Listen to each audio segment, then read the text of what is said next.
Hey guys, it's Rich Boy J here, back in with another video, and this is going to be the Vardos MOC series update part 4. Shout out to everyone who donated this week on the live streams. We had quite a few different donators this week. We had Garrett Tapal, Jedi Bob, Tanner Hall, Cosmic Brick 44, CommanderCreed, Zander Boi, as well as ReboBricks. So thanks to all of you who support this MOC through super chat donations of the live streams. Just I want you to know that I sincerely appreciate it, and you guys certainly help this MOC move forward and make it bigger and better than I can even imagine. So this week I got quite a lot of work done. The landing platform, at least for the Corvus side, is almost completely done, which I'm super excited about. And also, I started on and finished a very special ship. You can kind of see a wing of it right there, and I'm super excited to show that off to you guys because I've had the parts for a while, but I finally got the opportunity to put it together, and I think it's going to add so much to this MOC. So without further ado, guys, let's jump right into the video. All right, let's take a look at the landing platform. You can see that the double circles are finally done.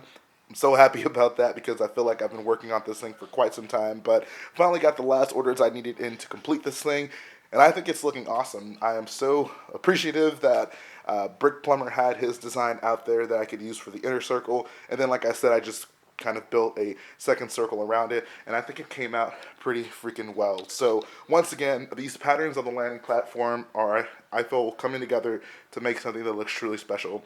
Another thing I started is these I don't even know what to call this, but this pattern, this parallelogram pattern on this side coming across this other side of the platform. So that's pretty much finished up. It stops right here the same way it is over there, and then the striped line and the solid line go straight up. I'm not sure if I'm going to like have that pattern on this side of it as well. I feel like it might get a little too close to like the stairs and bushes on this side. I may leave it empty, but then just put it another one of those on the other side where that Imperial shuttle is going to be parked, so that'll have to be something that I consider.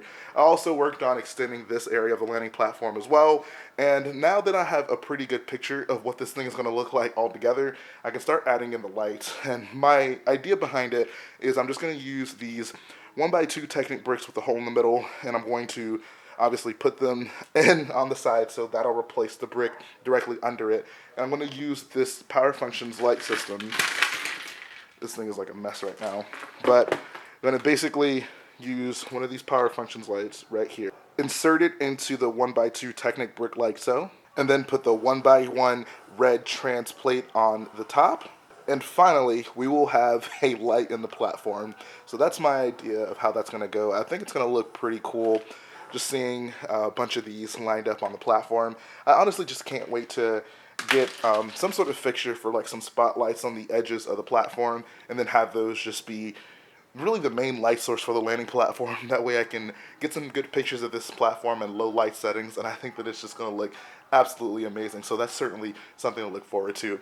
Another thing that I also accomplished this week is I replaced the grill tiles in here with the metallic ones. So I think this is, so it's weird. There's like two different colors that I got, and this one is shinier. I think this is referred to as like metallic silver, whereas this one, it's less shiny, and this one is called flat silver. So in the game, these are very shiny. In fact, they're probably chrome.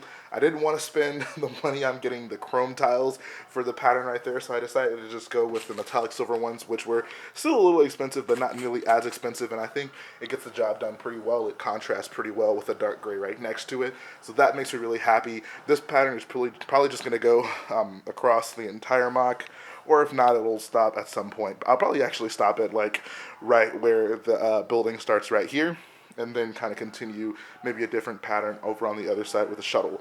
But like I said, got that at least started, so that'll be able to continue, and I know what I'm doing with that.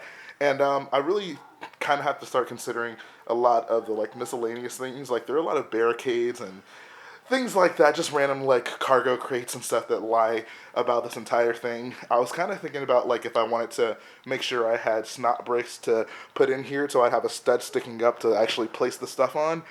But for now, I'm just going to leave it because who knows, like as this MOC progresses, what I might end up adding to it. So I probably won't do something like that until the very end of the MOC, just so I know everything that's going to be on it and I don't end up having to like go back and redo and add more after I decide if I want to put something else on the landing platform. Since we've gotten a pretty good look at the landing platform, I'm going to go ahead and grab the ship that I built for this week, and I think you guys are really going to like it. And here it is, guys. I got a Jarek TIE Fighter to put on this landing platform. As you guys knew from Crate, I had 2 of his First Order versions. Now I have the Imperial version, and I'm so happy to have this in my collection.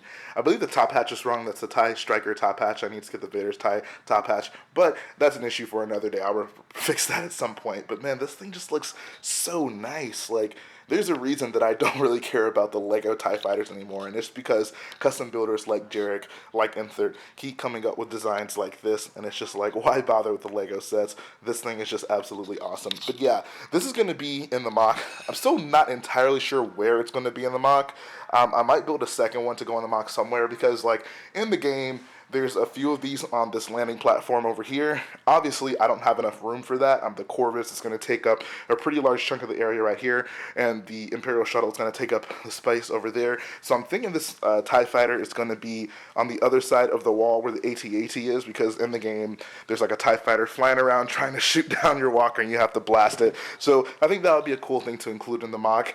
But now I have one, so I can, kind of play around and figure out exactly where I want it to go. And I'm just so happy to have this thing built, man. This is such a beautiful, beautiful design. Shout out to Jarek. Once again, knocking it out of the park. If you guys want to build this, go to brickvault.toys. They sell the instructions to it, and it is well worth the money. This is an amazing design. I'm just in awe looking at it. And of course, it's very sturdy. I don't want this video to turn into a review of this TIE Fighter, but you guys need to understand, like, this thing is an absolute beauty, and I am so glad that it will be a part of my MOC. So that's going to finish up the video this week, guys. I hope that you enjoy the progress being done. I'm super happy with it. It's honestly just so cool seeing this TIE Fighter parked on this landing platform that I built. This thing is really coming together. It's starting to actually look like something. So without further ado, let's go ahead and go to the end segment of the video. Alright guys, that's going to finish up the update this week. I hope that you enjoy the progress that I've made on the landing platform. I know I've been saying pretty much that every single update, the next one I'm going to try to work on that wall, but this time I'm serious. I've gotten enough done on this landing platform over here. I do want to start expanding it into the other areas of the MOC, which means that I do need to start working on that big wall that separates this side from where the AT-AT is. So I swear next time you will see at least some progress on the wall. One of the other things I want to work on moving forward for this upcoming update is actually the lights. I feel like I've gotten to a point where enough of this side is completed where I can actually plan out where I want each light to go. For now, I'm going to be using the Lego Power Functions lights just because I have quite a few of them. And then moving forward, if I need to get some lights that better fit what I'm trying to do, because the Lego Power Functions ones are rather bulky, I'll move over to some aftermarket lights. So in the meantime, I want to go ahead and stick with the Lego Power Functions lights, but I'm sure I'll end up using some aftermarket lights specifically for things that need to be sequential, like the lights at the top of the tower that's going to be over there on that side. They like pulse, and obviously I can't do that with the Lego Power Functions lights. So I'm going to need some sort of programming to be able to accomplish that, and I think that there are some aftermarket light sellers that can definitely take care of that. But that's going to finish up the video this week, guys. Let me know what you think about the progress done in the comment section. How do you feel about the circle? How do you feel about the rest of the designs on the landing platform? Are you happy with the rate of progress? I'm honestly curious about that. This is the first large-scale build project that I've done by myself, specifically on a build series, so I'd love to know how you guys are feeling about the rate at which things are being completed. I'm hoping that it is somewhat satisfactory, so let me know. And like I always say, guys, if you like what I do, go ahead, support the video by hitting the like button, support the channel by hitting the subscribe button, and I'll be back again